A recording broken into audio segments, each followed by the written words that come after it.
Gonzalo, creo que el mayor se ha levantado con fiebre. No fastidies, pero si son las 4 de la tarde y es domingo. Ya, bueno, es que no te lo quería decir esta mañana. ¿Pero se ha levantado ahora de la siesta con fiebre o por la mañana? No, esta mañana. Pero como he pensado que iba a estar bien, pues ya no te decía nada. Pero claro, hay que pensar un plan B para mañana el cole. Si es que sin plan B no podemos vivir. Ya decía yo que el bote ese de paracetamol que había encima de la encimera de la cocina debía ser por algo. Pues ahí lo tienes.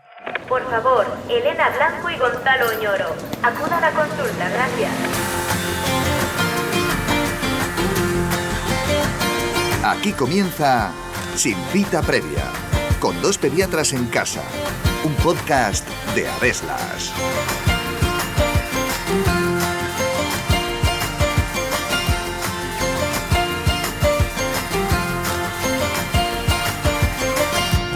Los trastornos de la conducta alimentaria son un grupo complejo de trastornos mentales graves que supone la tercera causa de enfermedad crónica en los adolescentes por detrás del asma y la obesidad. Por su alto impacto en la salud de quien los sufre, es muy importante que los padres y las madres sean capaces de reconocer de forma temprana sus signos y síntomas para que puedan pedir ayuda cuanto antes. Porque en la anorexia nerviosa siempre pierden peso. ¿Es necesario que mi hija vomite para decir que es bulímica? ¿Son enfermedades exclusivas de chicas o los chicos también las pueden padecer? ¿Es necesario que el tratamiento lo dirija siempre un psiquiatra? Os invitamos a escuchar este nuevo episodio de Sin Cita Previa en el que repasamos en qué consisten los trastornos de la conducta alimentaria y os enseñamos a reconocer sus señales de alarma. Poneos cómodos porque empezamos.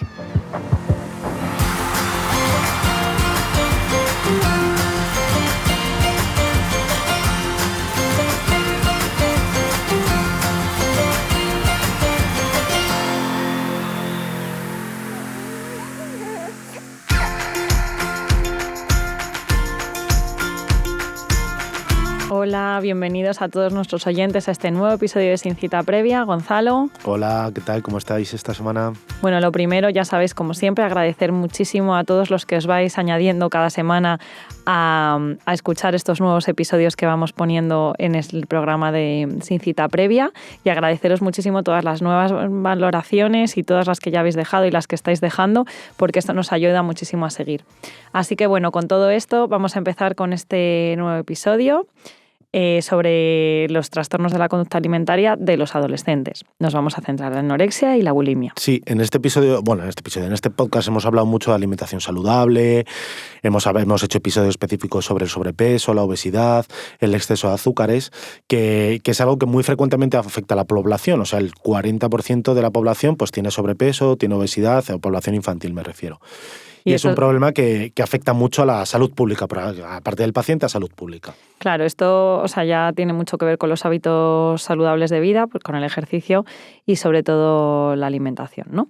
Pero bueno, justo en el otro lado, todos los pacientes, los niños que sufren trastornos de conducta alimentaria, pues no los queríamos dejar de lado, es mucho menos frecuente, pero bueno, aún así afecta de forma global al 1% de la población infantil. Es bastante, ¿eh? O sea, todo lo que sea es un porcentaje en medicina, un 1%, es mucha cantidad. O sea, que aunque obviamente sea menos frecuente que lo otro, es una cosa a tener en cuenta que es un problema importante de salud. Bueno, pues por ello vamos a dedicar este episodio a los trastornos de la conducta alimentaria, anorexia y bulimia, y por ello vamos a empezar explicando lo primero qué son los trastornos de conducta alimentaria. Bueno, pues son trastornos en los que existe una conducta alterada respecto a los hábitos alimentarios y lo que se va a traducir en comportamientos anómalos respecto a los alimentos y como consecuencia de esto va a producir alteraciones en el peso. Que eso lo veremos luego, que se darán muy al final. Y normalmente esos comportamientos anómalos con la comida suelen ir desde atracones, o sea, gente que come mucho más de lo que debería en cada momento, hasta restricciones, es decir, que no comer absolutamente nada. Los trastornos de la conducta alimentaria se consideran trastornos mentales, o sea, están dentro de la esfera de la psiquiatría, por decirlo de alguna manera, como luego veremos en la parte del tratamiento. Suelen tener un curso episódico, es decir, hay fases de la enfermedad en la que están mejor y fases en la que están peor. Suele haber frecuentes recaídas y tendencia a la cronicidad, o sea, no es una cosa solo de un momento en concreto, sino que suelen persistir en el tiempo.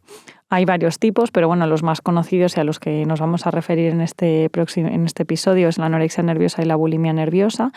Y bueno, hacer una pincelada rápida a los trastornos de conducta alimentaria del niño pequeño, que también están descritos como trastornos como tal en la clasificación de las enfermedades del DSM, pero bueno, que no los vamos a tratar hoy puede ser un episodio para otro momento. Sí, un trastorno de la conducta alimentaria de niño pequeño, que a lo mejor es una restricción, pues es un niño a lo mejor que tiene aversión a texturas y que no quiere comer eso. Pero hoy nos vamos a dedicar sobre todo a la anorexia y a la bulimia, que son los más frecuentes y los que más acostumbrados estáis acostumbrados a escuchar. Bueno, vamos a hablar un poco cómo es la afectación. Ya hemos dicho que de forma global afecta al 1% de la población infantil. Y aunque se vio un rápido aumento a finales de las últimas décadas del siglo pasado, hay una tendencia a estabilizarse en los últimos años.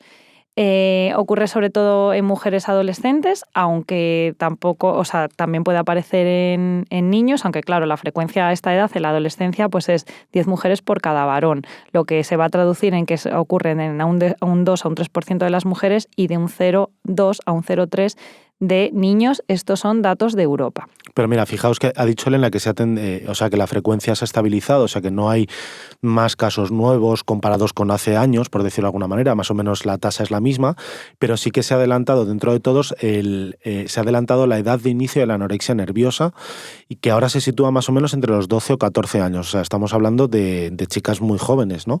Y por eso es muy importante que los padres sepáis reconocer de forma temprana los signos que decimos de alarma para que podéis consultar, porque va a ser mucho más fácil el tratamiento si no está tan establecido la enfermedad.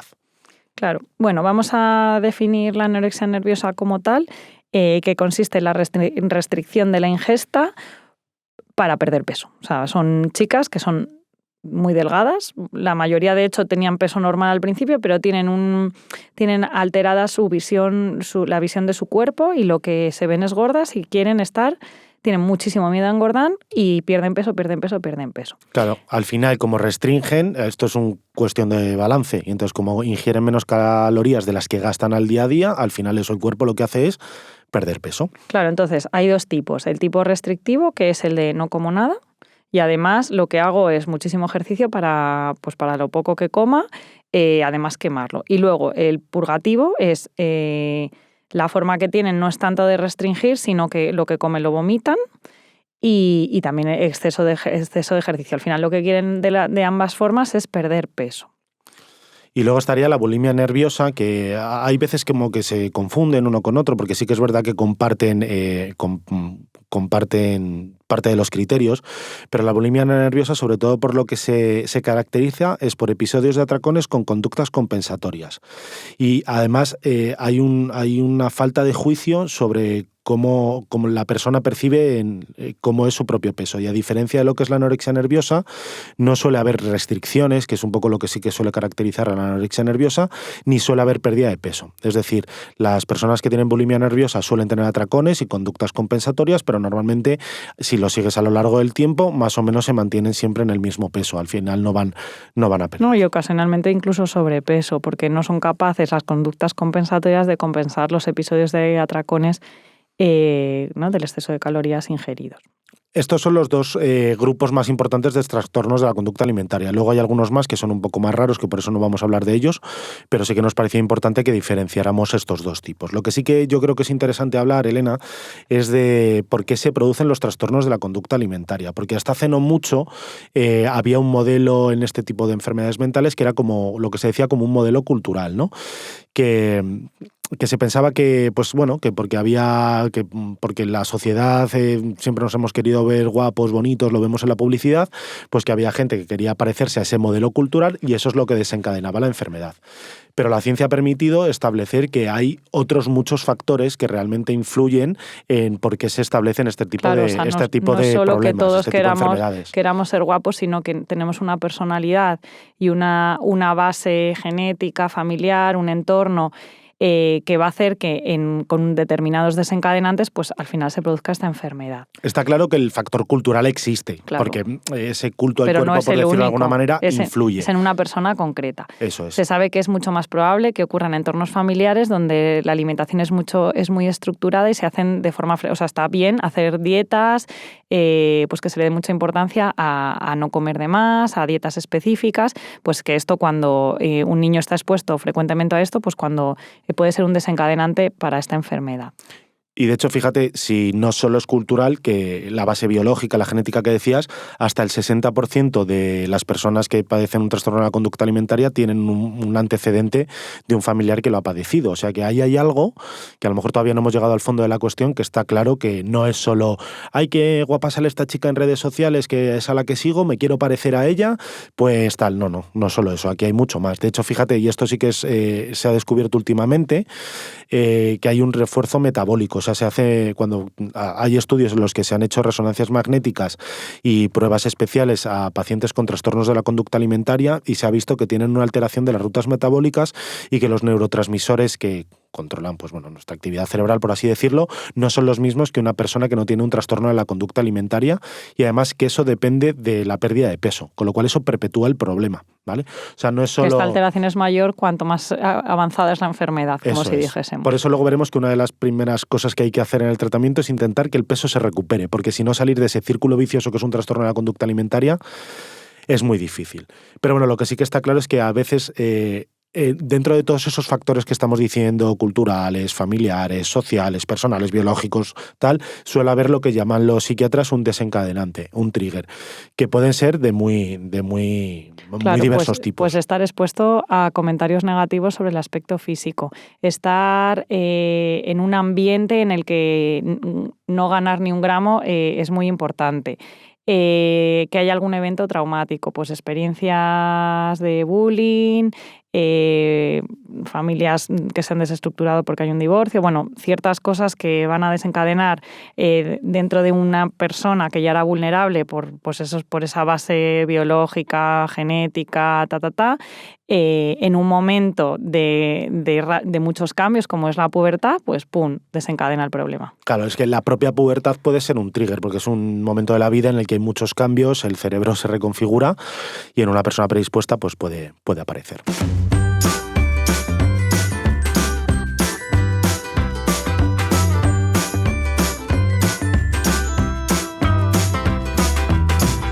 Pediconsejo. El tratamiento precoz de los trastornos de la conducta alimentaria es clave para conseguir una recuperación completa del paciente. Por ello, es muy importante que los padres consultéis pronto al pediatra ante las señales de alarma de estos trastornos.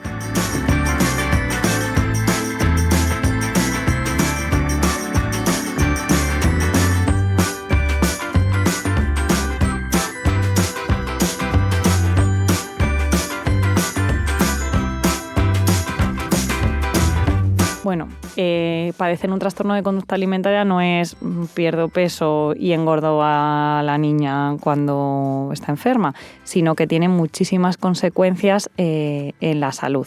La primera es la importante comorbilidad psiquiátrica. Suele acompañarse de episodios de depresión, de ansiedad, abuso de sustancias, que conllevan a muchísima afectación del paciente que padece esta enfermedad. Pero también hay consecuencias médicas derivadas de este estado al que están sometiendo al cuerpo para intentar funcionar a pesar de la falta de calorías para poder hacerlo. Entonces, son niñas que, aparte del aspecto, normalmente niñas digo porque es más frecuente, pero pacientes que tienden a la hipotensión, que tienen un ritmo cardíaco muy bajo, que tienen estreñimiento crónico, esofagitis inducidas por los vómitos, que sobre todo en los casos de cuando son purgativos, ¿no? Mira, fíjate, también puede dar atrofia cortical en el cerebro, porque el cerebro también adelgaza. O sea, si no le damos las calorías que necesita, suelen presentar anemia o alteraciones de otras líneas celulares de la sangre, puede haber alteraciones de iones del medio interno, el riñón también sufre y puede haber múltiples alteraciones endocrinas en las que destaca que, sobre todo las niñas que ya lo han tenido, que puedan dejar de tener la regla. De hecho, a veces esta es una de los primeros signos de alarma. Es una niña que va perdiendo peso y de repente pues se le quita la regla, ¿no? Esto es una de las primeras cosas que nos tiene tanto que a los padres como a los pediatras de atención primaria pues saltar la alarma y que no debemos de dejar de preguntar nunca, oye, ¿cuándo ha sido la última vez que te ha venido la regla? Porque cuando bajan de un peso dejan de tener la regla y eso pues es un signo de alarma. De hecho, eso está bastante estudiado y normalmente como las mujeres tienen un dintel de peso, que es el peso con el que tuvieron la primera regla, que si a lo largo de su vida bajan de ese peso, dejan de tenerlo. Pongo un ejemplo. Si una adolescente le viene la primera menstruación con 55 kilos y luego sigue ganando peso porque sigue creciendo y empieza a adelgazar y baja por debajo de esos 55 kilos, suele perder la regla. Y esto es muy entendible. Al final, tener la menstruación es una cosa que se hace obviamente por la supervivencia de la especie, para poder reproducirnos, pero cuando el cuerpo necesita calorías, ahorra en cosas como esta. Y entonces no es gratis tener la regla, se hace por algo. Ahí hay un consumo calórico y entonces el cuerpo al final ahorra en las cosas que a lo mejor no le interesan tanto para poder seguir viviendo. Entonces, si una niña pierde la regla por este motivo, es por una cosa muy importante. Yo creo que una cosa importante, y luego lo veremos al final del episodio, hemos hablado mucho ahora de las complicaciones del cuerpo, las complicaciones físicas, que son al final las que los pediatras intentamos, cuando lo vemos, solucionar. Pero sí que es una cosa muy importante que luego que los padres entiendan que es debidas a un trastorno mental y el tratamiento lo tendrá que dirigir un psiquiatra, que es el especialista principal que debe llevar estos trastornos. Luego lo vemos. Pero hay otra cosa que es muy importante de decir, que los trastornos de la conducta alimentaria tienen una alta tasa que no es despreciable de mortalidad. Es decir, que consecuencia directa de tener una anorexia nerviosa puede llegar a la paciente a fallecer, ¿no? Claro, entonces, bueno, no es una nimiedad, es una época en la que los pacientes están muy vulnerables y que detectar cualquiera de estos signos o síntomas de alarma, pues que ante la duda consultemos al pediatra, quien nos puede orientar, porque esto ya lo ha dicho Gonzalo antes.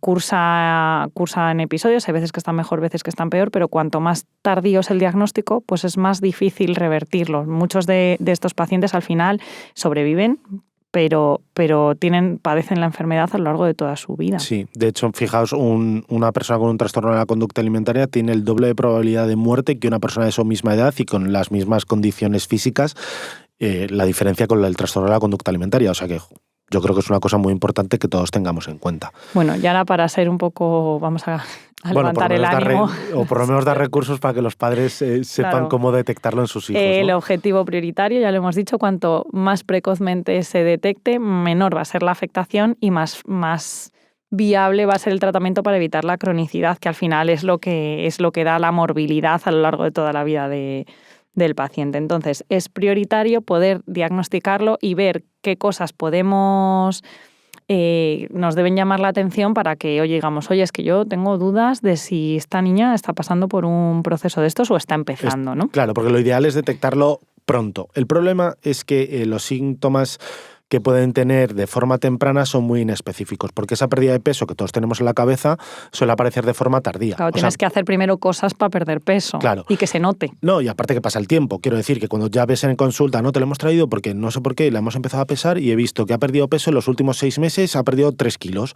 Pues es que no es que pasen 6 cosas en esos últimos 6 meses, es que ya venían pasando cosas mucho antes. Entonces los padres tienen que intentar, pues bueno, tener mucha confianza con sus hijos para hablar de muchas cosas, para poder intentar detectar ese tipo de cosas, ¿no? Por supuesto, nosotros vamos a hacer un diagnóstico diferencial en la consulta. O sea, no todo adolescente con ciertos síntomas o pérdida de peso tiene que ser debido a un trastorno de la conducta alimentaria. No, de hecho tenemos que ver pues, que no se debe a cualquier otra enfermedad de cualquier otro tipo que puede causar cursar con dolor de tripa, pérdida de peso, vómitos o cualquier cosa. Hay un montón de otras enfermedades que lo pueden producir. Pero bueno, cuando hacemos las preguntas, la exploración o las pruebas complementarias que hemos considerado y vemos que no nos parece nada de eso, pues bueno, debemos alertar a las familias, preguntar sobre ciertas actitudes frente a la comida que son las que nos deben alertar. Por ejemplo, de repente pues una niño que comía bien y empieza a decir que las cosas no le gustan, empieza a apartar, tarda mucho en comer, o se levanta de la mesa y se va al baño y se está 1 hora en el baño después de comer, pero a lo mejor es un día.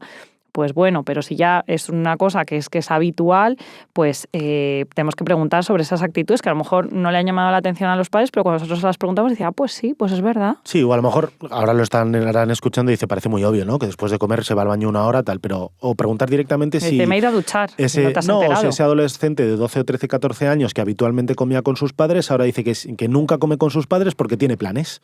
pues realmente tiene planes o es que está evitando comer con sus padres y se está yendo de casa supuestamente con los amigos o las amigas y ahora no está yendo. Pues bueno, todo eso sí que hay que hacerlo. O de repente muchísimo interés por comer súper sano, saludable, empieza a hacer dietas. Y llama la atención, ¿no? Si es que nosotros eso no lo hacíamos nunca. Y sobre todo hacer dieta de manera muy estricta, porque más que hacer dieta, a mí no me gusta lo de hacer dieta porque eso es como muy evidente. Pero un niño que de repente se preocupe mucho por las cosas que come. Y mira además digo un niño de 12, 13, 14 años que comer saludable está bien, pero mirar las etiquetas y decir, no mamá, esto no por tal, no hacer ni una sola transgresión hacia un alimento no saludable. Por ejemplo, nunca comerse un helado o nunca ir con los amigos a darse una vuelta y tomarse una pizza. Que vale que no son alimentos saludables, pero de forma puntual no pasa nada. De repente nos llama la atención que se apunta al gimnasio y es que va todos los días 3 horas. O sea, cuando era junto con otro cambio en la actitud frente al alimento. Y luego, pues, cambios de ánimo, ¿no? De repente, pues, dejan de salir con los amigos, están, pues, con tendencia a la ansiedad, se vuelcan muchísimo en sus estudios, bueno, cosas así que nos puedan llamar la atención. Y luego, por supuesto, el uso de, oírle vomitar y el uso de laxantes, enemas, diuréticos, todos aquellos fármacos que les van a permitir perder peso. Y, por supuesto, si les hemos encontrado en una página web buscando cómo perder peso. O que busquen páginas web con un nombre que no sea, hombre, si buscan perder peso y eso pues es evidente, pero por ejemplo, una página web, si tú buscas en el buscador te vas a lo que está buscando tu hijo y ves que ha buscado, por ejemplo, Ana y Mía, ese es como el nombre que han puesto los adolescentes para encubrir la anorexia nerviosa y la bulimia y para perder peso. Así que eso es una cosa que si encontráis que están buscando vuestros hijos en internet, pues eso es una señal de alarma muy gorda. Y hemos hablado de conductas y bueno, los síntomas físicos pues son muy evidentes respecto a lo que os hemos contado, ¿no? Entonces si veis a un niño sobre todo con sensación de que le duele la tripa, que siempre tiene plenitud después de comer, que se marea frecuentemente, que tiene desmayos, que tiene estreñimiento, esa pérdida de la menstruación que ha dicho Elena antes y por supuesto la pérdida de peso, esos son síntomas por los que debéis consultar. Y ante la duda, pues consultarlos, porque si luego no es nada, pero si resulta que es el debut de un trastorno de la conducta alimentaria, pues el diagnóstico precoz es fundamental para la buena evolución del proceso. Claro, a ver, que un estreñimiento en un adolescente puede ser un estreñimiento sin más, pero es una cosa por la que deberíais de consultar. Y el tratamiento, que es un poco a lo mejor lo que más... todo esto es para diagnosticarlo muy rápido y poder establecer un tratamiento pronto, ¿no? Entonces, ya hay estudios a largo plazo en lo que se ve que a 20 años el 70-80% de las personas que sufren un trastorno de la conducta alimentaria con un seguimiento y un buen tratamiento sí que consiguen pues no recaer y salir de este problema. No, evitar la mortalidad, ¿no? Claro.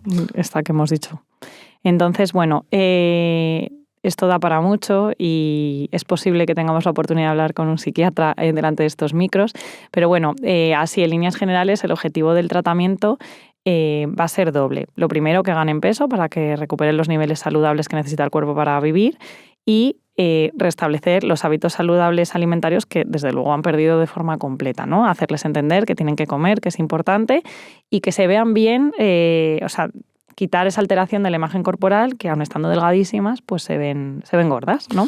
Sí, la mayoría de las veces el tratamiento de un trastorno de la conducta alimentaria va a necesitar intervención de un psiquiatra o un equipo de salud mental. Sí que es verdad que hay veces, y eso lo vemos en la consulta, de padres que han estado muy atentos y que a lo mejor lo han visto muy pronto, te lo han traído a la consulta, hablas con el niño, pues te veo en 15, 20 días tal, y ya la niña misma te lo dice, no, si es que no estaba haciendo nada adecuado, y luego tú le sigues sin que tenga que intervenir el psiquiatra, y algunos sí que no hace falta derivarlos.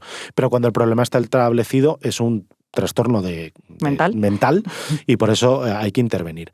Antiguamente el tratamiento era diferente y ahora lo que se tiende a hacer, sobre todo si no hay complicaciones físicas o no es tan pronunciado el problema, son tratamientos que se llaman tratamientos basados en la familia. Sí, cuando los casos son muy graves o te corre peligro la vida, pues sí que se requieren internamientos hospitalarios, pero bueno, en todos los escalones de tratamiento, estar ingresado en el hospital son los escalones más altos a los que no se debe llegar, ¿no? Sí, o no se debería. Claro, pero todo lo demás pues va a ser una implicación muy importante de la familia pues para poder mantener los hábitos, mantener el peso, comiendo lo que necesita, y la intervención de toda la familia pues para recuperar los hábitos saludables de vida y que pueda llevar a cabo una vida normal, y que si hay alguna recaída pues que se pueda intervenir y reconocer de forma temprana. Sí, al final este tratamiento basado en la familia está dirigido por el psiquiatra y por el equipo de salud mental, pero lo que hacen es como dar las instrucciones instrucciones a los padres y al resto de la familia para que ellos sean los terapeutas de ese niño que no está ingresado, que está en su casa. O sea, hacer el tratamiento, la familia, dirigido por el equipo de salud mental. Y se ha visto en este momento que este es el mejor tratamiento, como mejor funciona para este tipo de pacientes. Recordar que son procesos largos, que requieren una intervención a largo plazo, que pueden alterar muchísimo las dinámicas de una familia, pues toda la adolescencia de un chaval que padezca esta patología, y que requiere un seguimiento muy, muy estrecho con, desgraciadamente, frecuentes recaídas a lo largo de todo el proceso. Y luego toda la comorbilidad que hemos dicho, que normalmente un niño no solo tiene un trastorno de la conducta alimentaria, que a lo mejor puede tener una depresión, puede tener ansiedad, puede tener otro tipo de problemas que sí que a lo mejor requieren medicación para eso en concreto, y normalmente eso pues lo dirige el psiquiatra. Bueno, Gonzalo, creo que nos ha quedado un episodio muy completo y espero que sirva a los padres y a las madres para que sepan reconocer a tiempo esas señales de alarma que se producen en los trastornos de conducta alimentaria antes de que se puedan producir esas temidas complicaciones. Sí, la verdad es que es un tipo de trastorno que tiene un alto impacto en la salud de las chicas y los chicos, y muchas veces nos cuesta a todos, a los padres, a los pediatras, darle la importancia que realmente tiene. Así que suscribo tus palabras. Pues venga, vamos con el resumen de lo que hemos hablado esta semana. Los trastornos de la conducta alimentaria son trastornos mentales graves en los que existe una conducta alterada de los hábitos alimentarios. Afectan al 1% de la población, siendo más frecuentes en chicas adolescentes. Los trastornos de la conducta alimentaria son producto de varios factores, entre los que destacan los culturales, los familiares, los genéticos y los metabólicos. En función del evolucionado que estén estos trastornos, aparecerán más o menos complicaciones médicas, sin olvidar que aunque la probabilidad es pequeña, puede llegar a desencadenar la muerte. La detección precoz de estos procesos es clave, ya que su pronóstico mejora cuanto antes se haga una intervención. Para ello es importante conocer los signos precoces de alarma, ya que la pérdida de peso es siempre un signo tardío. El objetivo del tratamiento es doble: recuperar el peso y restablecer una adecuada conducta alimentaria.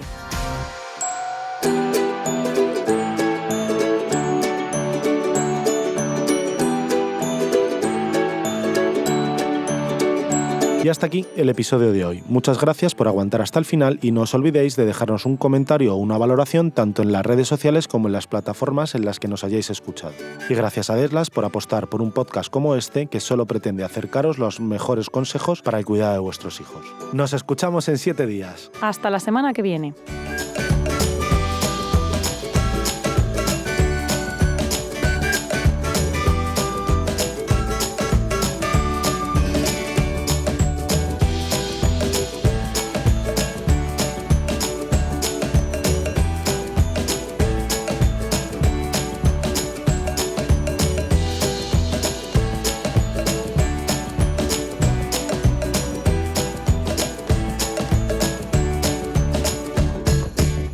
La palabra progreso no tiene ningún sentido mientras haya niños infelices. Albert Einstein, Dixit.